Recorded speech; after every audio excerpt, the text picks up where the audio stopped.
the moment Cynthia stepped into the private office on the 42nd floor of Park Industries in Manhattan. Every instinct in her body screamed that something was terribly wrong. The room was beautiful. Stunning, actually. The kind of space she dreamed about designing for her wealthiest clients. Modern furniture with clean lines. Original artwork on the walls that probably cost more than her entire apartment building. A view of the Manhattan skyline that stretched for miles in every direction. But none of that mattered. Because the man standing behind the massive oak desk was looking at her like she had just walked out of a grave. He was Korean, tall, broad shoulders that filled out his charcoal gray suit like it was sewn directly onto his body. His dark hair was swept back from his face, styled with the kind of precision that spoke of expensive barbers and meticulous morning routines. His jaw was sharp enough to cut glass. His cheekbones were high and defined. He was, objectively, one of the most handsome men Cynthia had ever seen in her 27 years of life. But his eyes, God, his eyes. They were fixed on her with an intensity that made her skin crawl. Dark brown, almost black, and filled with something she couldn't identify. Shock, pain, hunger, all of it swirling together in a gaze that pinned her to the spot like a butterfly on a collector's board. Cynthia clutched her portfolio against her chest. Her heart was already beating too fast. Her palms were starting to sweat against the leather case. She was just a freelance interior designer. She had been doing this for 5 years. She had walked into dozens of offices just like this one, met with wealthy clients who wanted their spaces transformed. This was supposed to be routine. But nothing about this felt routine. "Mr. Park," her voice came out steady, which was a miracle considering her nerves. "I'm Cynthia Brooks. Your assistant scheduled a consultation about the penthouse redesign project." He didn't respond, didn't blink, didn't move a single muscle. He just stared. The silence stretched between them, thick and suffocating. Cynthia glanced toward the door behind her, suddenly very aware of how far away it was, how solid it looked, how completely alone she was with this strange, intense man. "Mr. Park," she tried again, "is everything okay? Should I come back another time?" He moved then, but not toward his desk, not toward a handshake or a professional greeting. He moved around the desk slowly, deliberately. His expensive shoes made no sound on the plush carpet. His eyes never left her face. He circled her like a predator sizing up prey, and Cynthia felt every instinct in her body screaming at her to run. But where would she go? The door was behind her, but he was between her and the exit now. And something about the look in his eyes told her that running would only make things worse. He stopped directly in front of her. Close.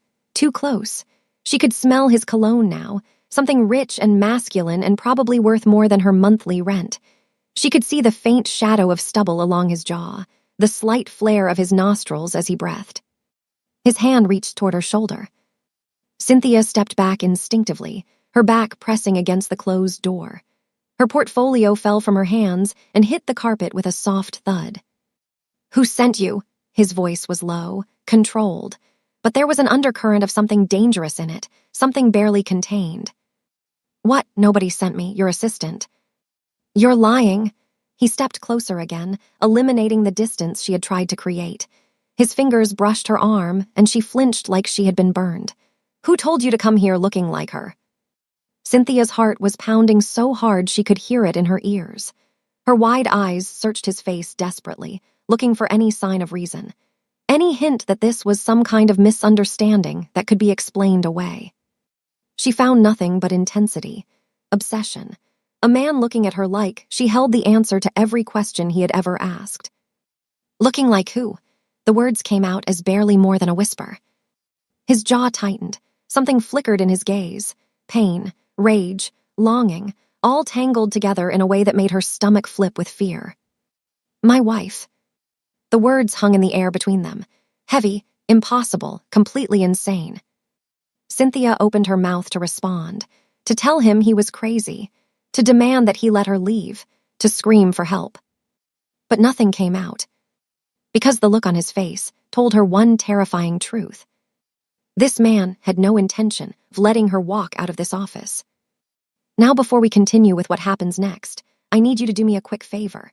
If you're enjoying this story so far, please click that subscribe button right now. Click subscribe. And while you're at it, you can drop a like on this video and comment below what city you're watching from and your favorite part of the story when you are done listening. I want to see how far this story reaches tonight. Trust me, you don't want to miss what's coming next because this story is about to get absolutely wild. Okay, let's get back into it. Sung-min Park had built his empire on control. Control over his businesses, control over his enemies, control over every aspect of his carefully constructed life. He was the CEO of Park Industries, a legitimate business empire that stretched across real estate, technology, and hospitality. His buildings dotted the skylines of Manhattan, Beverly Hills, and San Francisco. His tech investments had made him a billionaire 3 times over. His name appeared in Forbes every year without fail. But that was just the surface, the public face he showed to the world. Behind closed doors, Sung-min controlled something far more powerful, a network that had been built by his father and his grandfather before him, a Korean syndicate that operated in the shadows of America's wealthiest cities. They moved money. They provided protection. They solved problems that couldn't be solved through legal channels. Sung-min had inherited this world at 25 when his father died of a heart attack. He had spent the last 12 years building it into something even more powerful than his father could have imagined. He had everything a man could want: power, wealth, respect, fear. But 3 years ago, he lost the only thing that ever truly mattered to him. Yuna. His wife, his partner, his reason for breathing.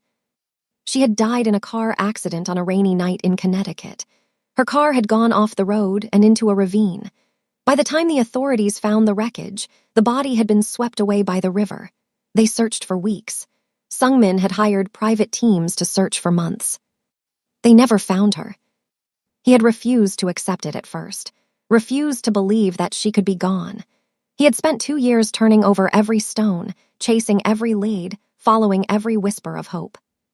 His men had finally convinced him to stop, to accept reality, to move on. But Sung-min had never moved on. Not really. He had simply buried his grief beneath layers of work and control and cold, calculated decisions. Until today. Until a woman with natural, curly hair and wide brown eyes walked into his office and made his heart stop beating. She wasn't Yuna, he knew that. Yuna had been Korean. This woman was black, their skin tones were completely different. But the face, God, the face.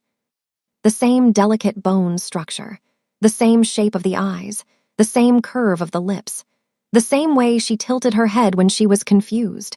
Even the way she clutched her portfolio against her chest reminded him of how Yuna used to hold her sketchbook.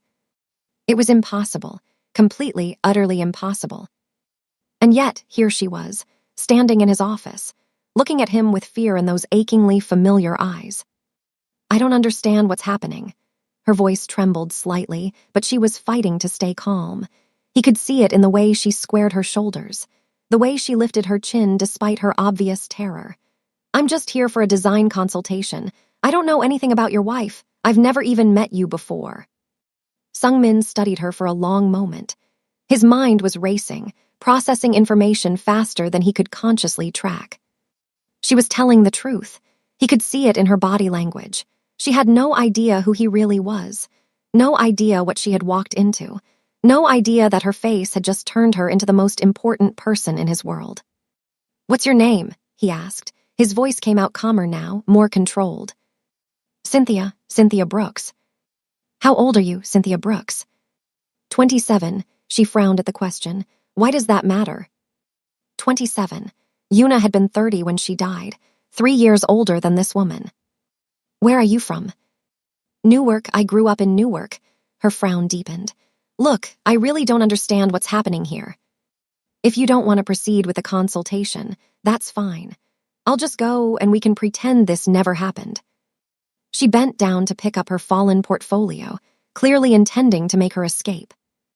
Sung-min's hand shot out and caught her wrist. She froze. Her eyes went wide with fear again. "Let me go." The words came out shaky but defiant. "I can't do that." "What?" "I can't let you leave. Not yet. Not until I understand." "Understand what?" She tried to pull her wrist free, but his grip was like iron. "You're scaring me. Please, just let me go." Something in her voice made his chest tighten. She sounded so afraid, so vulnerable, so unlike Yuna, who had never been afraid of anything. But the face, that face. He couldn't let her walk out of here, not until he had answers. Sungmin released her wrist and stepped back, giving her some space. He pulled out his phone and spoke rapidly in Korean, issuing orders to whoever was on the other end. Cynthia watched him with wide, frightened eyes. When he finished the call, she was pressed against the door again, her hand fumbling behind her for the handle. "I'm going to leave now," she said, her voice steadier than before. "And you're not going to stop me. Because whatever is happening here, whatever you think I am, you're wrong. I'm nobody. I'm just a designer from Newark who answered an email about a job." She found the handle, turned it, pulled. The door didn't budge. Her face went pale. "It locks automatically," Sungmin said calmly. "Security feature. Only opens from the inside with my authorization." Cynthia spun back to face him. Now the fear was giving way to anger. Good. Anger was easier to deal with than terror. "You can't keep me here. This is kidnapping. I'll scream. Someone will hear me." "The walls are soundproofed. Another security feature." "I have friends, people who know where I am. They'll come looking for me." "Your meeting was scheduled through a private channel. No one knows you're here except my assistant, and she answers to me." The color drained from Cynthia's face as the reality of her situation sank in. She was trapped in a locked office 42 floors above the street with a man who clearly wasn't going to let her leave. Before she could say anything else, there was a buzz at the door. Sungmin pressed a button on his desk, and the lock clicked open. 2 men in dark suits entered the room. They were large and intimidating, with the kind of build that suggested they were used to physical confrontation. Cynthia looked between them and Sungmin, her fear returning in full force. "Take her to the penthouse," Sungmin ordered. "Make sure she's comfortable, but don't let her leave." "No," Cynthia tried to run, but the men were too fast. They caught her arms gently but firmly, preventing her escape. "You can't do this. Let me go." She struggled against them as they guided her toward the door. She screamed. She kicked. She fought with everything she had. But it wasn't enough. As she was pulled from the office, she looked back at Sungmin one last time. He was standing by his desk, watching her with that same intense, unreadable expression. "Why?" she shouted. "Why are you doing this?"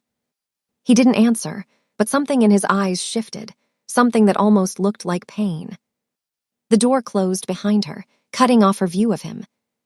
And Cynthia realized with horrible certainty that her life had just changed forever.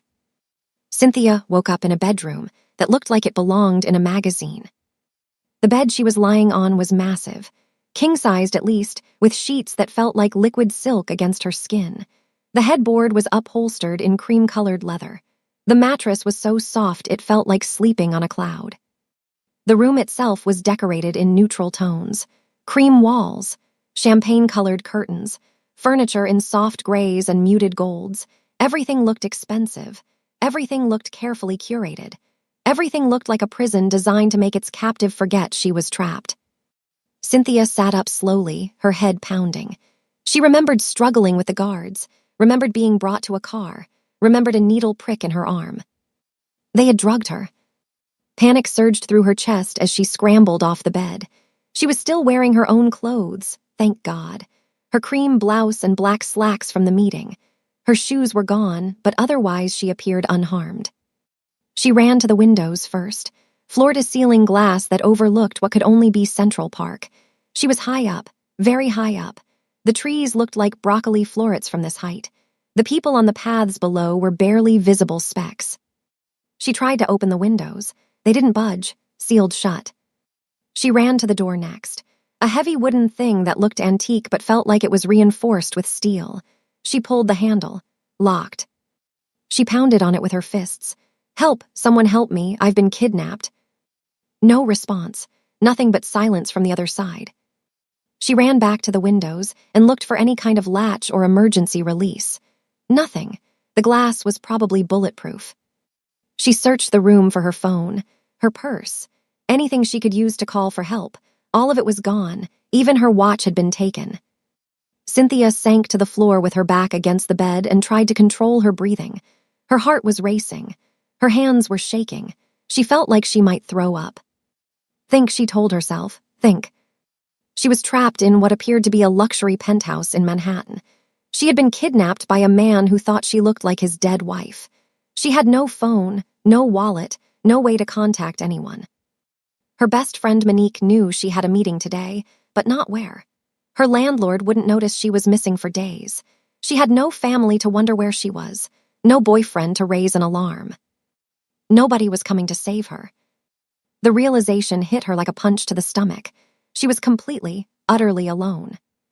Tears began to stream down her face despite her best efforts to hold them back. She had worked so hard to build a life for herself, to escape the foster care system that had raised her, to become someone, to matter. And now she was a prisoner because of her face, because she happened to look like some dead woman she had never even heard of. It was so unfair, so completely, cosmically unfair. Cynthia cried until she couldn't cry anymore. Then she wiped her face with her hands, took a deep breath, and forced herself to stand up. Self-pity wasn't going to get her out of here. She needed to think. She needed a plan. She spent the next hour going over every inch of the room. The bathroom was attached and stocked with expensive toiletries. No window, no other exit. The closet was empty except for a few hangers. The furniture was all too heavy to move or use as a weapon. She tried prying at the door hinges with a hairpin she found in the bathroom. No luck. She tried breaking the window with a decorative sculpture. It didn't even leave a scratch on the glass. She was still trying when the door finally opened. Cynthia spun around, her heart leaping into her throat. A woman entered, Korean, probably in her mid-30s. Her hair was pulled back in a severe bun, and her face was completely expressionless. She was wearing a tailored black dress and carrying a garment bag. "Miss Brooks," her voice was flat, professional, cold. "I am Hannah, Mr. Park's personal assistant." "I want to leave," Cynthia said immediately. "You can't keep me here. This is illegal. I'll go to the police." Hannah's expression didn't change. "Mr. Park requests your presence for dinner. You will find appropriate attire in this bag." She hung the garment bag on a hook by the closet door. "I'm not having dinner with my kidnapper." "You will eat, one way or another." Hannah's tone remained completely neutral, but there was something in her eyes that suggested she wasn't making an idle threat. "Dinner is in 1 hour. I will return to escort you." She turned to leave. "Wait," Cynthia grabbed her arm. "Please, you have to help me. I don't know what's happening. I don't know why he's doing this. I'm just a designer. I'm nobody." Hannah looked down at the hand on her arm, then back up at Cynthia's face. For a moment, something flickered in her expression, something that might have been sympathy. Then it was gone. "Mr. Park will explain everything at dinner. I suggest you cooperate." She pulled her arm free and walked out. The door locked behind her with a decisive click. Cynthia stood alone in the room, shaking with frustration and fear. 1 hour later, she was escorted to a dining room that took her breath away despite her circumstances. The space was enormous. A long table made of dark wood dominated the center, surrounded by chairs upholstered in deep burgundy leather. Crystal chandeliers hung from the ceiling, casting warm light over everything. One entire wall was made of windows, offering a view of the city that sparkled like a million diamonds in the evening darkness. Sungmin was already seated at the head of the table. He had changed from his suit into something more casual. A black button-down shirt with the sleeves rolled up, revealing forearms that spoke of regular visits to a gym. His hair was slightly less perfect now, as if he had run his hands through it multiple times.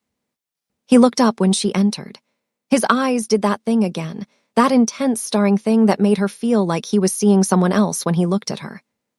Cynthia had refused to wear the dress in the garment bag. She was still in her own blouse and slacks, wrinkled now from sleeping in them. It was a small act of defiance, but it was all she had. "Please sit." He gestured to the chair at his right hand. "I'd rather stand." "Suit yourself." He picked up a glass of wine and took a slow sip, watching her over the rim. The silence stretched between them, thick with tension. Finally, Cynthia couldn't take it anymore. "You must have questions. That's what you said earlier." before you had your goons drug me and drag me here against my will. I do have questions, but first I want to show you something. He reached into his pocket and pulled out a photograph. He slid it across the table toward her. Cynthia didn't want to look. She didn't want to play whatever game he was playing, but curiosity got the better of her. She picked up the photograph. Her blood ran cold. It was a picture of a Korean woman at what appeared to be a garden party. The woman was laughing at something off camera, her head tilted back with joy. She was wearing a white sundress.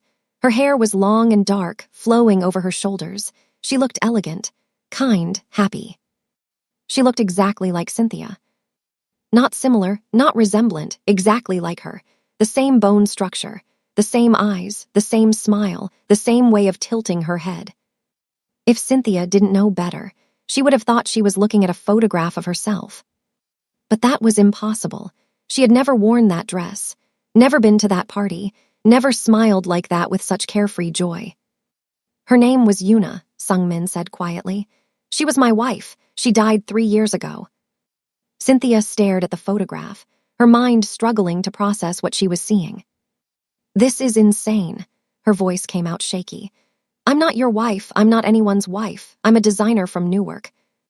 I know who you are. I had you investigated within an hour of you walking into my office. Sungmin's voice was calm, measured, like he was discussing the weather instead of explaining why he had kidnapped her. Cynthia Brooks, born in 1997 in Newark, New Jersey. No birth parents on record. Raised in the foster care system. Aged out at 18. Put yourself through community college while working 3 jobs. Built a small but successful interior design business from nothing. Cynthia felt exposed, violated. This stranger knew more about her life than some of her friends did. If you know all that, then you know I have nothing to do with your wife. I know no such thing. He leaned forward, his eyes intense. Yuna was also adopted. She was raised by a wealthy Korean family in Los Angeles. She never knew her birth parents. She searched for them for years before we met. She never found them. Cynthia's hands trembled as she held the photograph. What are you saying? I'm saying that 2 women who look identical don't exist by accident. I'm saying that Yuna spent her whole life wondering where she came from. I'm saying that you appeared in my office looking like her ghost, and I don't believe in coincidences. The room felt like it was spinning. Cynthia grabbed the edge of the table to steady herself. This couldn't be real. This couldn't be happening. She was a nobody from Newark. She had no family, no history, no roots. She was nobody. I want to leave. The words came out weak, desperate. Please, I can't help you. I don't know anything about your wife or where she came from. I'm nobody. Sungmin studied her for a long moment. Something shifted in his expression. Something that almost looked like compassion. You're not nobody, he said quietly. And until I understand why you exist, you stay. Cynthia wanted to argue, wanted to scream, wanted to throw the photograph in his face and demand her freedom. But the woman in the picture seemed to stare back at her. That face, that impossible, undeniable face. What if there were answers here? What if this nightmare was connected to the questions she had asked herself her entire life? Who am I? Where do I come from? Why did nobody want me? She sank into the chair beside him, all the fight draining out of her. What do you want from me? She whispered. The truth, whatever it is. Later that night, Cynthia lay awake in the locked bedroom, staring at the ceiling. She should be sleeping. She should be conserving her strength for whatever tomorrow would bring. She should be planning her escape. Instead, she was thinking about the photograph. About Yuna. About the impossible coincidence that had brought her here. She had spent her entire childhood wondering about her birth parents, wondering why they had given her up, wondering if there was something wrong with her that made her unlovable, unkeepable. Foster home after foster home, each one temporary, each one a reminder that she didn't belong anywhere. She had stopped wondering eventually, had convinced herself that it didn't matter, that she was better off not knowing, that she had built a life for herself and that was enough. But now, in the darkness of her gilded cage, the old questions came flooding back. What if there was a reason she looked like Yuna? What if there was a connection she had never known about? What if there were answers here that could finally tell her who she really was? The questions swirled in her mind, until exhaustion finally pulled her under. She woke to the sound of the door unlocking. Cynthia sat up quickly, her heart racing. The clock on the nightstand said it was nearly 3 in the morning. Hana wouldn't be coming at this hour. Sung-min wouldn't either. So who? A figure appeared in the doorway. A man, not one of the guards she had seen earlier. He was Korean, with a scar that ran across his throat like someone had tried to slit it and failed. His eyes were cold, empty, like a shark's eyes. He smiled when he saw her awake, and the expression was somehow more terrifying than his blank stare. "So it's true," he whispered. "The dead woman walks." Before Cynthia could scream, he was across the room. His hand clamped over her mouth, muffling her cry for help. "SHH," he breathed against her ear. "We have so much to talk about." The man's hand pressed tight against Cynthia's mouth, his fingers digging into her cheeks hard enough to leave bruises. She struggled against him, kicking and clawing, but he was too strong. His other arm wrapped around her waist like a steel band, pinning her arms to her sides. "Stop fighting," he hissed. "I'm not here to hurt you, not yet anyway." Cynthia didn't stop fighting. She bit down on his palm as hard as she could, tasting blood. He cursed and yanked his hand away. She used the moment of distraction to drive her elbow back into his ribs and twist free of his grip. She ran for the door. He caught her before she made it 3 steps. His hand fisted in her hair, yanking her head back so sharply that stars exploded across her vision. "I said stop fighting." This time, his voice was pure menace, all pretense of calm gone. He dragged her toward the door by her hair, and Cynthia stumbled along behind him, her scalp screaming in pain. They were in the hallway now, moving toward what looked like a service entrance. "Where are you taking me?" she gasped. "Somewhere Sung-min won't find you." "Why? What do you want?" He laughed. The sound was cold and humorless. "What I want is to destroy Sung-min Park, and you, my dear dead woman, are going to help me do it." They reached the service entrance. He shouldered the door open, revealing a dimly lit stairwell. The concrete steps stretched downward into darkness. Cynthia's heart sank. If he got her out of the building, she might never be seen again. She was trading one kidnapper for another, and something told her this one wouldn't provide silk sheets and fancy dinners. She screamed as loud as she could. The sound echoed off the concrete walls, bouncing up and down the stairwell. The man cursed and slammed her against the wall, knocking the air from her lungs. "Stupid girl, no one can hear you." "I can." The voice came from the doorway behind them, cold, controlled, deadly. Sung-min stood in the entrance to the stairwell. He was wearing dark pants and a white t-shirt, like he had dressed in a hurry. Behind him, 2 of his guards flanked the doorway with weapons drawn. The scarred man smiled. He pulled Cynthia in front of him like a shield, his arm wrapped around her throat. "Hello, little brother." Cynthia felt Sung-min's energy shift. The control he always seemed to carry cracked, just for a moment. Shock flickered across his face before the mask slammed back into place. "Yi-won," the name came out flat, hard. "I should have known my brother's dog would still be lurking in the shadows." "Your brother? You mean the one you murdered to take his throne?" Sung-min's jaw tightened. "I didn't murder T-min." "Liar." Yi-won's arm tightened around Cynthia's throat, cutting off her air. "He died 6 months before your precious wife, and now she's back from the dead. Convenient, don't you think?" "Let her go. She has nothing to do with this." "She has everything to do with this. She's the key to destroying you, and I'm not letting that key out of my sight." Cynthia clawed at Yi-won's arm, fighting for breath. Black spots were appearing at the edges of her vision. She was going to pass out, going to die, right here in this stairwell because 2 men were fighting over ghosts. "She's not Yuna." Sung-min's voice cut through the haze in her brain. "She's an innocent woman who has nothing to do with our world." "Innocent?" Yi-won laughed. "Look at her face. She's the perfect copy of the woman you loved. The woman you probably killed when she got too close to the truth about T-min." "I didn't kill Yuna." "Then who did? Because someone ran her off that road, and you're the only one who had anything to gain." The arm around Cynthia's throat loosened slightly as Yi-won got caught up in his accusations. She gasped in air, her vision clearing. Sung-min took a step forward. His guards moved with him. Whatever you think you know, you're wrong. Yuna was everything to me. I would never have hurt her. Pretty words, but I've seen what you're capable of. I watched you build your empire on your brother's corpse. I watched you take everything that should have been his. Min died in a car accident. I had nothing to do with it. Car accident? Yiwon spat the words like poison. Funny how everyone around you seems to die in car accidents. First your brother, then your wife. Maybe this one will be next. His arm tightened around Cynthia's throat again. Sungmin moved. It happened so fast that Cynthia barely processed it. One moment, Yiwon had her trapped. The next, Sungmin was there, his hand locked around Yiwon's wrist, twisting it at an angle that made the scarred man cry out in pain. Yiwon released her, and Cynthia stumbled forward into the arms of one of the guards. Sungmin and Yiwon faced each other in the narrow stairwell. The tension between them was palpable. Two men with history, two men with blood between them. Go, Sungmin said to Yiwon. His voice was ice. But know this, if you come near her again, I will end you. Big words from a man who destroys everything he loves.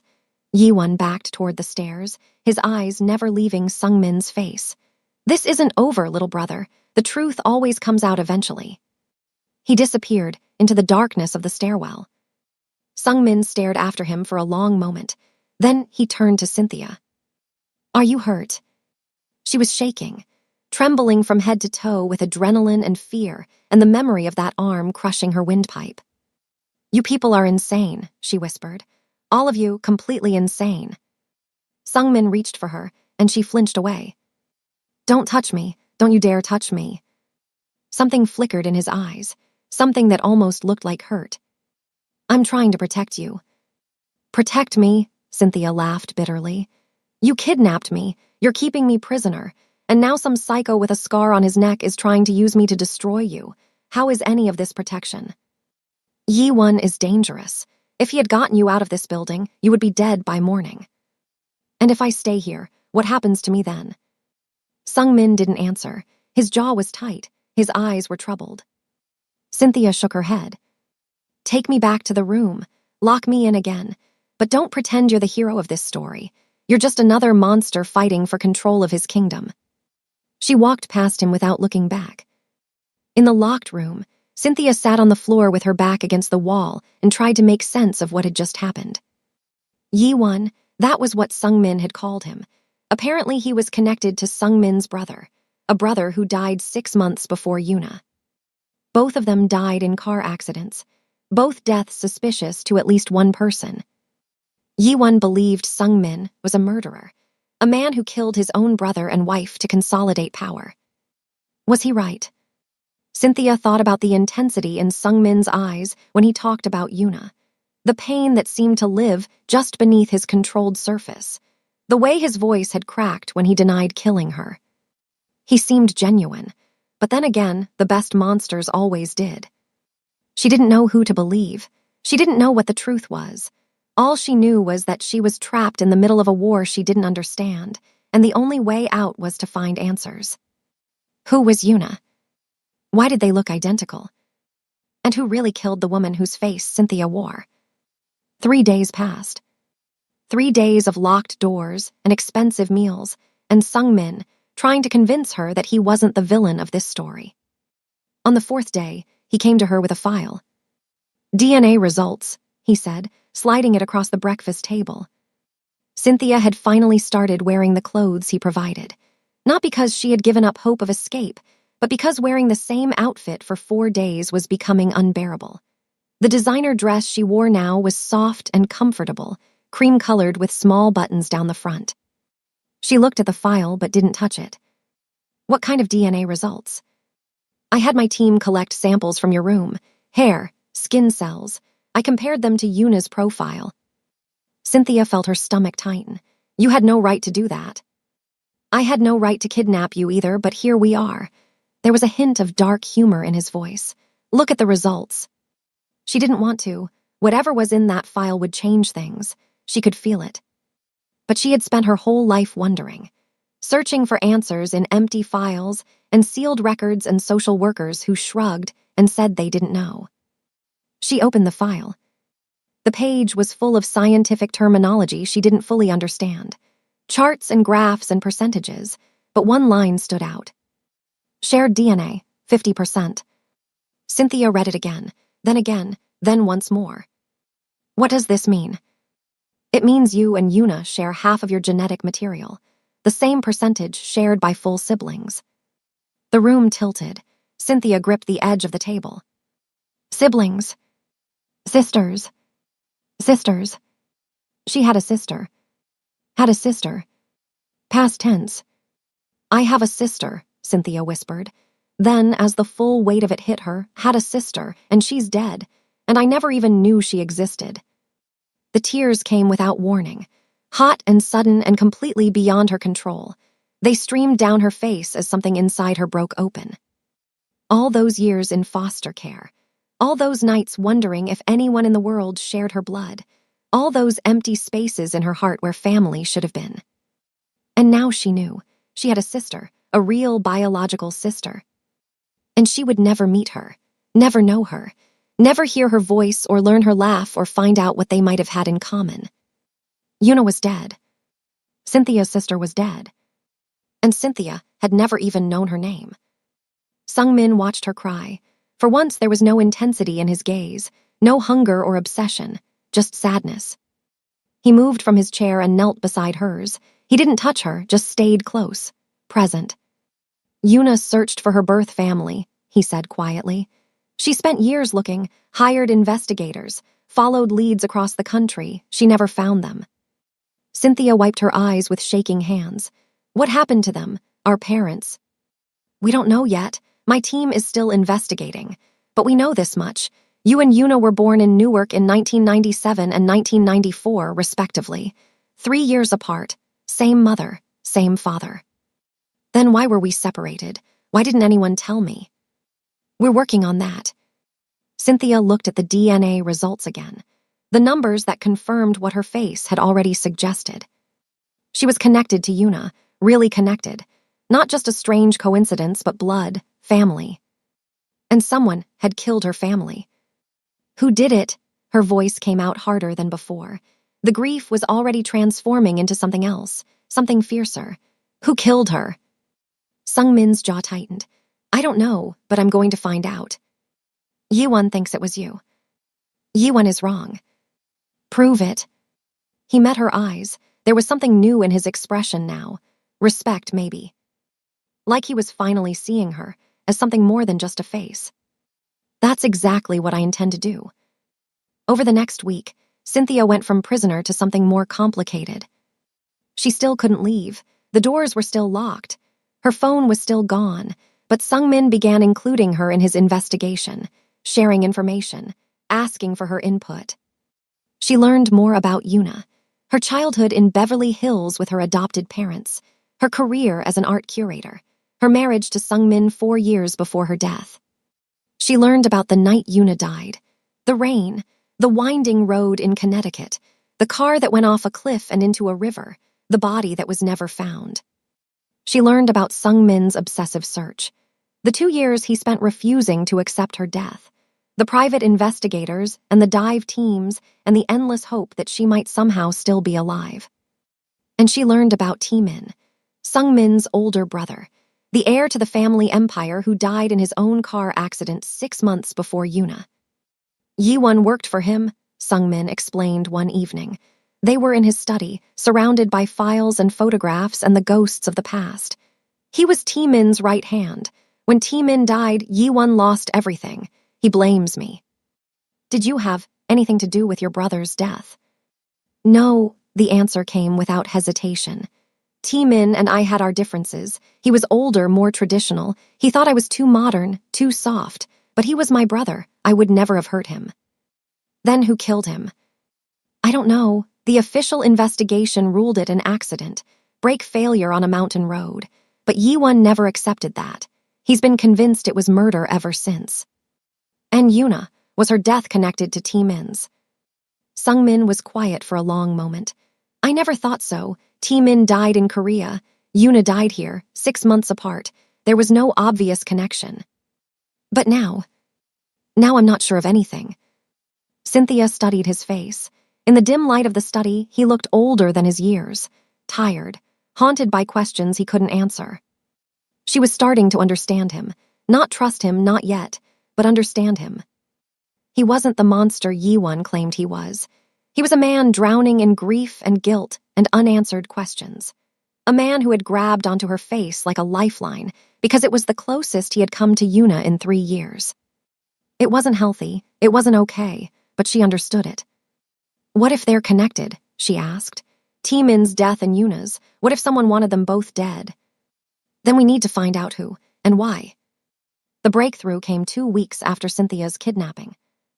Sungmin's investigators had traced the adoptions, followed the paper trails, tracked down social workers and hospital records and sealed files. They found the truth. Cynthia and Yuna had been born to a young woman named Jaeyeon Kim. She was Korean, barely 20 years old. Their father was an American man named James Brooks. He was black, from Newark, working as a musician trying to make it in the jazz scene. They had fallen in love, had 2 daughters together, Yuna first, then Cynthia 3 years later. But Jaeyeon died during Cynthia's birth, complications that the small clinic couldn't handle. She was gone before James could even hold his newborn daughter. James was destroyed. A 23-year-old man with no family support, no money, and 2 children he didn't know how to raise. He made a decision that would shape both of their lives. He gave them up. Yuna, at 3 years old, was adopted by a wealthy Korean family in Los Angeles. The Parks had connections, money, and a strong desire for a daughter. Cynthia, a newborn with no memory of her family, went into the foster care system. James disappeared after that, fell apart from guilt and grief. He died of an overdose 5 years later, never knowing what happened to his daughters. 2 sisters, same blood, same face, separated by circumstance and never knowing the other existed. Until now. Cynthia processed the information in the bedroom that had become her prison and her refuge. She had a history now, a story, parents with names and faces and a tragic love that had brought her into the world. Her mother was Korean, her father was black. That was why she and Yuna looked so similar despite their different skin tones. The same facial structure, the same features, the same blood. She understood now why she had always felt like a ghost, like a piece of something larger that she couldn't quite grasp. She was half of a set, a twin to a sister she would never know. And someone had killed that sister. The grief and the rage tangled together in her chest until she couldn't tell them apart anymore. She needed answers. She needed justice. She needed to look into the eyes of whoever had taken Yuna from this world and make them pay. The video arrived at midnight. Cynthia was asleep when the phone buzzed. Not her phone, a burner device that had been smuggled into her room somehow. She didn't know how. She didn't know by whom. The message was simple, just a link. She shouldn't have clicked it. She knew that. Any sensible person would have brought it straight to Sungmin. But sensible had gone out the window weeks ago. She clicked the link. The video was grainy, security footage from what looked like a highway somewhere. The timestamp said it was from 3 years ago, the night Yuna died. Cynthia watched as a car moved along the winding road. A silver sedan. Yuna's car, she realized. The car she had been driving when she went off the cliff. There was another car behind it, black, expensive, following too close. The black car accelerated, drew up alongside Yuna's sedan, and then, deliberately, viciously, it swerved.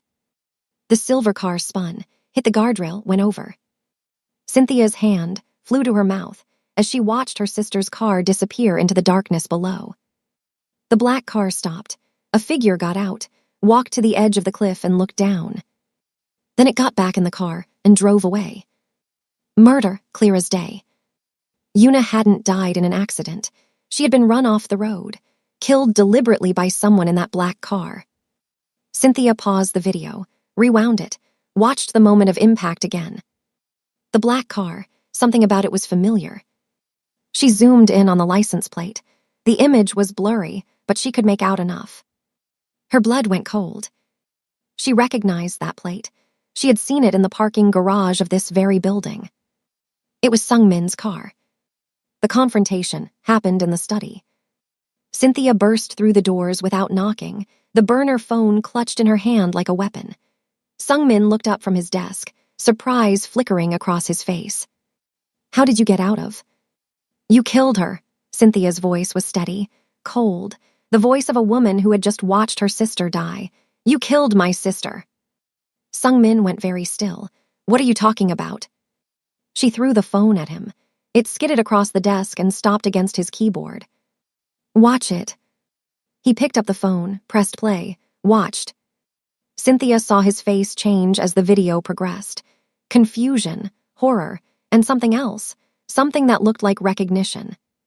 When the video ended, he was pale. His hands were shaking. "That's my car." "I know. But I wasn't driving it." He looked up at her, desperation in his eyes.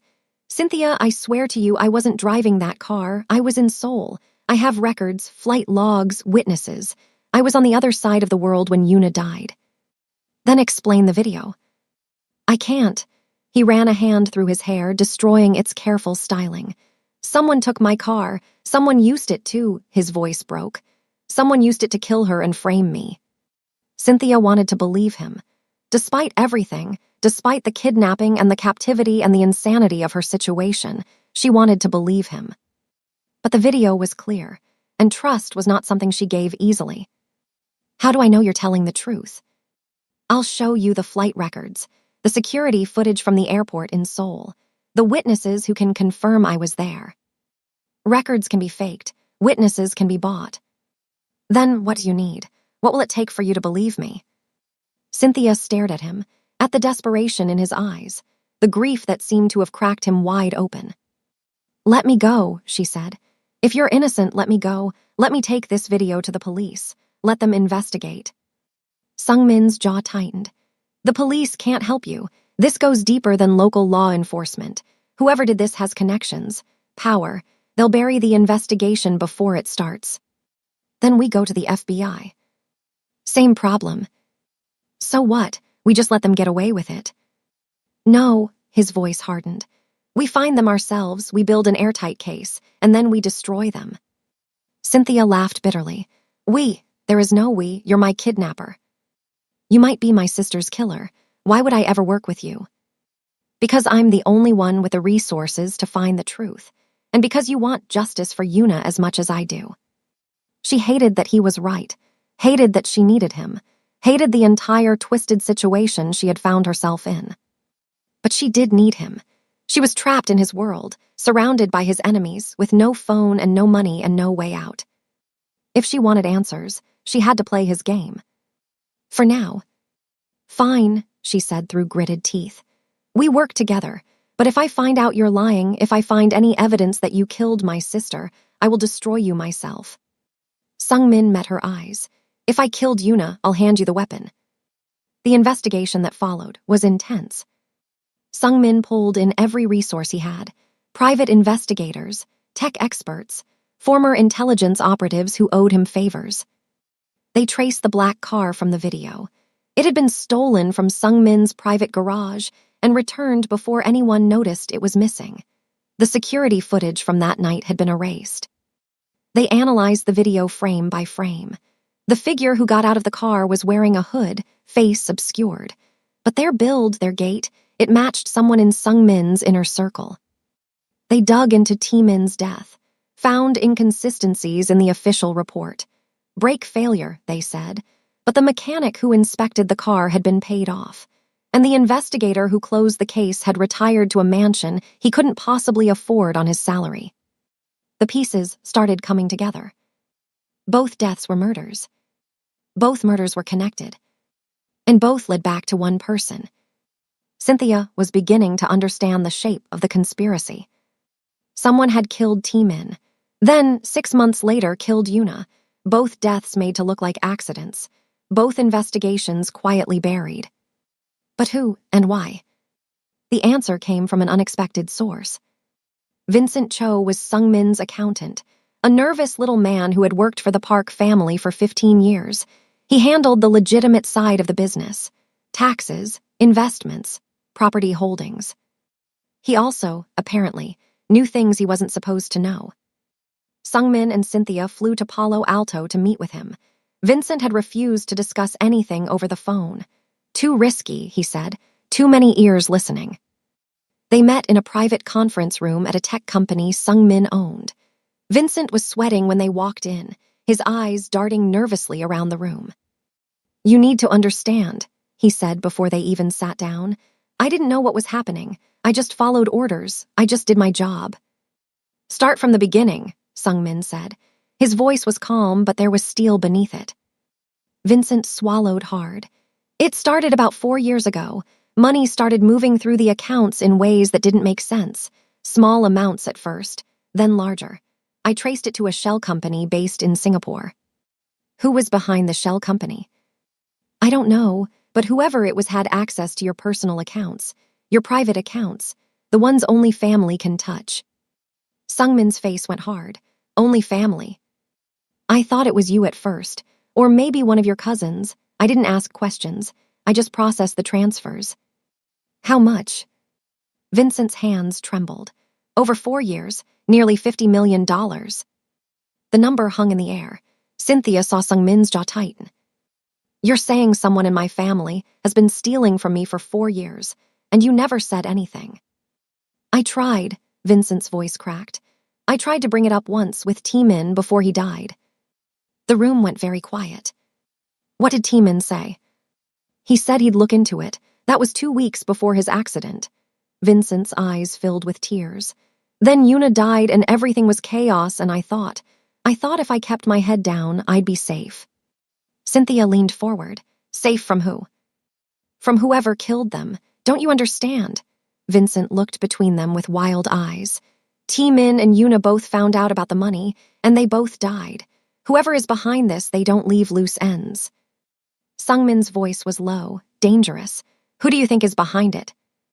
Vincent hesitated. His whole body was shaking now. "Your brother," he finally whispered. "T-Min. T-Min is dead." "Is he?" Vincent laughed, the sound hysterical. "Because the money has kept moving, even after his death. Someone is still accessing those accounts. Someone with family-level clearance. And the only person who would benefit from killing both T-Min and Yuna is..." He trailed off. Sungmin finished the thought for him. "Someone pretending to be dead." The revelation changed everything. T-Min wasn't dead. His car accident had been staged. He had faked his own death to escape something, or to become something else entirely. And then he had killed Yuna when she got too close to the truth. Sungmin's own brother, his own blood. Cynthia watched Sungmin process this information, watched the grief and the rage battle for control of his face, watched him struggle to accept that the family he thought he knew had been a lie. "Why?" he finally asked. "Why would T-Min do this?" "Power," Vincent suggested weakly. "Money. He always resented being passed over for the leadership role. When your father chose you instead of him, he was furious." "That was years ago. He said he accepted it." "He lied. He's been building something in the shadows ever since. His own network, his own empire, funded by your money." Cynthia thought about Yiwon, about his accusations, his insistence that Sungmin had killed T-Min. "Yiwon," she said suddenly. "He works for T-Min. He must know the truth." "Yiwon thinks I killed his master. He's been trying to destroy me for years." "Or maybe he knows T-Min is alive. Maybe he's been working for him this whole time." Sungmin's eyes widened. "The break-in. The night Yiwon came for you, he said the dead woman walks. He knew. He was there to take you to T-Min." Everything clicked into place. T-Min was alive. He had killed Yuna because she discovered his survival. And now he was coming for Sungmin, using Cynthia, the woman who looked exactly like the wife he murdered, as a weapon. "We need to find him," Cynthia said, "before he finds us." Vincent was dead by the next morning. They found his body in his hotel room, throat slit, a note pinned to his chest with 2 words. "Coming for you." T-Min knew they were onto him, and he was sending a message. The fragile peace that had developed between Cynthia and Sungmin hardened into something stronger. They were no longer just captor and captive. They were allies facing a common enemy.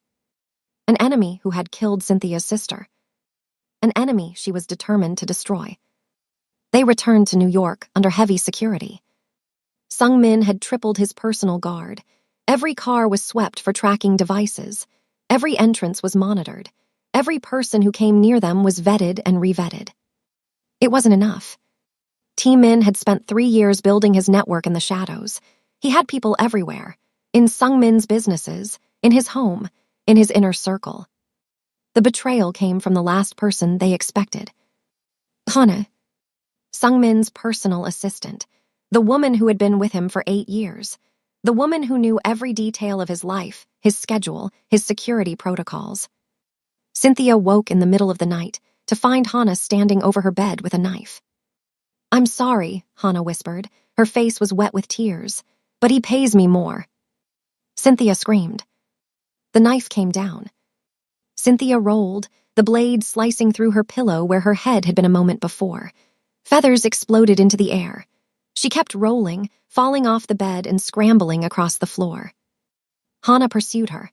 The knife glinted in the moonlight streaming through the windows. Her face was twisted with fear and desperation. "I didn't want to do this," she said. "I liked you, but I don't have a choice." Everyone has a choice.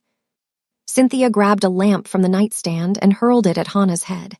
The woman ducked, but it bought Cynthia time to get to her feet. The door burst open.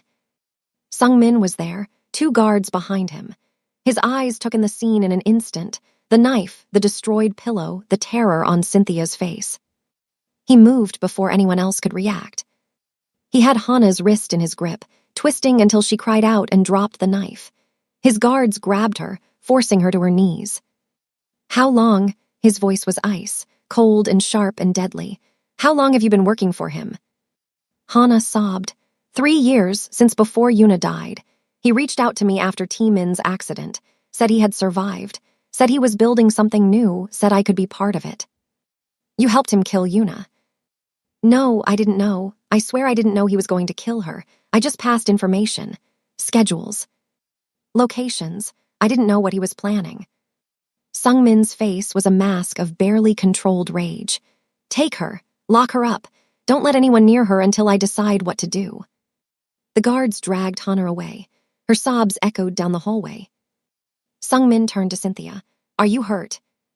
She was shaking, her whole body trembling with adrenaline and fear and the realization of how close she had come to death. "How many more?" she demanded. "How many of your people are working for your brother?" He didn't answer. He didn't have one. The next few days were a purge. Sung-min went through his entire organization with brutal efficiency. Everyone was investigated. Everyone was questioned. Everyone was tested. He found 3 more traitors. All of them had been recruited by Min over the past 3 years. All of them had been feeding information to his network. The empire Sung-min thought he controlled had been compromised from within. His own brother had been watching him, manipulating him, positioning pieces on a board Sung-min didn't even know existed. And now Min was ready to make his move. The message arrived on a Thursday evening. It was addressed to Cynthia. Inside was a photograph. Monique, her best friend from Newark, bound to a chair with tape over her mouth. Her eyes were wide with terror. And a note. "Come alone, Newark Warehouse District, midnight. Or I send her back to you in PICES. It's obviously a trap." Sung-min was packing his study like a caged tiger. His guards stood at attention around the room, awaiting orders. Cynthia sat in a chair by the window, the photograph clutched in her hands. Monique's terrified face stared back at her. "I know it's a trap." "Then you know you can't go." "I know I can't let her die." Cynthia looked up at him. "She's the only family I have, the only person who gave a damn about me when I had nothing. I'm not letting her die because some psychopath wants to get to me. If you go, you'll die, and then she'll die anyway." "Then I won't die." She stood up. "I'll go in, I'll distract him, and your people will get her out. He'll have a small army waiting for you. Then bring a bigger one." Sung-min stopped packing. He looked at her with something that might have been admiration. "You're serious?" "I'm always serious about people I love." He studied her for a long moment. The woman who had walked into his office a month ago as a stranger. The woman who looked like his dead wife but was nothing like her. The woman who had gone from prisoner to partner in the strangest circumstances imaginable. "All right," he said finally. "We do this together, but you follow my lead. You do exactly what I say. And if things go wrong, you run, you don't look back, you don't try to save anyone, you run." "I don't run." "You'll learn." The warehouse was in the heart of Newark's industrial district, a massive brick building that had once housed a textile factory. Now it was empty, abandoned, the perfect place for a trap. Cynthia approached the entrance alone. Well, not entirely alone. She had a wire hidden in her clothes, an earpiece tucked into her ear, and somewhere in the darkness around her, Sungmin's people were waiting. But to anyone watching, she was a lone woman walking into the mouth of the beast. The doors were unlocked. She pushed them open and stepped inside. The interior was vast and empty, concrete floors, metal rafters high overhead, broken windows that let in shafts of pale moonlight. And in the center of it all, Monique. She was tied to a chair, just like in the photograph, tape over her mouth, tears streaming down her face. And standing behind her, one hand on her shoulder, was a man who looked like a twisted reflection of Sungmin. T-Min. He was older than Sungmin by a few years, similar build, similar features, but where Sungmin's face was controlled and intense, T-Min's was cruel, cold, the face of a man who had lost whatever humanity he once possessed. "Cynthia," he smiled, and it didn't reach his eyes. "So good of you to come." "Let her go." "All in good time." He gestured to the empty space around them. "First, let's have a conversation." "I have nothing to say to you." "No, not even thank you, for bringing you and your sister together in a sense." His smile widened. "Oh, that's right, you never got to meet her, because I killed her." Cynthia felt rage surge through her chest. Hot and blinding, she wanted to charge at him, to tear him apart with her bare hands. But Monique was right there. One wrong move and she was dead. "Why?" she forced herself to ask. "Why did you kill her?" "Because she was going to ruin everything." T-Min began to circle Monique's chair, one hand trailing across her shoulders. "My dear, meddling sister-in-law, she found out I was alive, found out about the money. She was going to tell Sungmin I couldn't let that happen." "So you murdered her." "I removed a threat. There's a difference." "And Sungmin, what about him?" T-Min's expression darkened. "My brother, the golden child, the chosen one." He spat the words like poison. "Our father gave him everything, the business, the network, the respect. And what did he give me? Second place, always second place." "So this is about jealousy." "This is about justice." T-Min's voice echoed off the walls.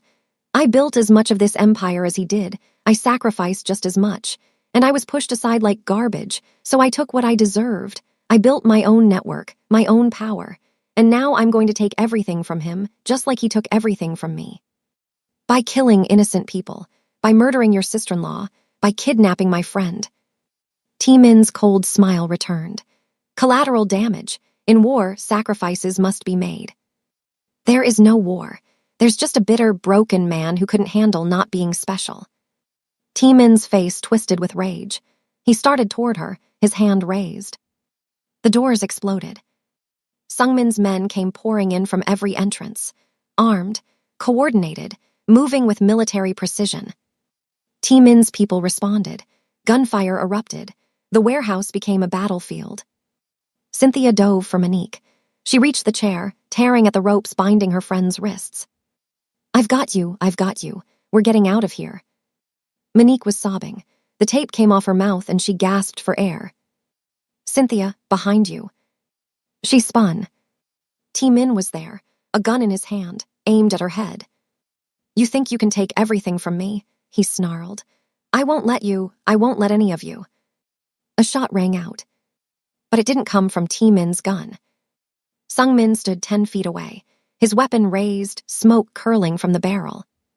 T-Min looked down at the spreading red stain on his chest. He looked back at his brother.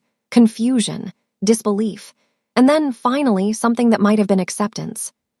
"You always were the better shot," he said. And then he fell. 3 months later. Cynthia stood at the window of her new apartment in Manhattan, watching the city come alive below her. The sun was just rising, painting the skyscrapers in shades of gold, pink, and orange. The coffee in her hand was warm, and for the first time in months, she felt something close to peace. 3 months since the warehouse. 3 months since T-Min fell. 3 months since the nightmare finally ended. So much had changed. T-Min had survived the gunshot. Barely. The bullet had missed his heart by inches, and Sung-min's men had gotten him medical attention before he could bleed out. Now he was in federal custody, awaiting trial on charges that would keep him locked away for the rest of his life. The FBI had been building a case against him for years, and Sung-min's evidence sealed it. He will never see freedom again. Sung-min dismantled the criminal side of his empire. He kept the legitimate businesses, tech, real estate, hospitality, and went fully legal. It wasn't easy. Many people tried to stop him, but he was done living in the shadows. Cynthia's interior design business exploded. Her connection to Sung-min brought high-profile clients, but she earned their respect with her talent alone. She opened a studio in Manhattan and hired young designers from foster care. She's building the support system she never had. Cynthia visits Yuna's grave for the first time. She sits on the grass and talks to her sister like she's right there. "I wish I'd known you. I think we would have been close, but I promise I'll live enough for both of us." Sung-min finds her there. He places flowers beside hers. "She would have loved you," he says quietly. Cynthia looks up at him. "And you, do you finally see me, not her?" He kneels beside her, takes her hand. "I see you, Cynthia. I've seen you for a while now, and I'm asking if you'll let me to see you for a lot longer." Cynthia doesn't answer with words. She leans in and kisses him. It's not a replacement, not an obsession. It's something new, something real. 6 months later, Cynthia and Sung-min host a charity gala for foster youth in Newark, where Cynthia grew up, where everything came full circle. Monique is there, thriving as Cynthia's business partner. Sung-min watches Cynthia give a speech about second chances, about family you find instead of family you're born into. He smiles, a real smile, the first one in years. After the event, they stand outside the venue, looking at the Newark skyline. "You know," Cynthia says, "when you kidnapped me, I never thought this is where we'd end up." Sung-min wraps his arm around her. "Neither did I, but I wouldn't change a thing." Cynthia laughs. "I would change a few things, maybe less kidnapping next time." Noted. They walk into the future together, two broken people who found healing in the strangest circumstances. The obsession became protection. The captive became a partner. The ghost became a real woman. And for the first time in years, both of them had something they thought they'd lost forever. A family. Thank you for watching to the end. Please remember to click the subscribe button and make sure you like this video, and tell me in the comments where you're watching from. Thank you.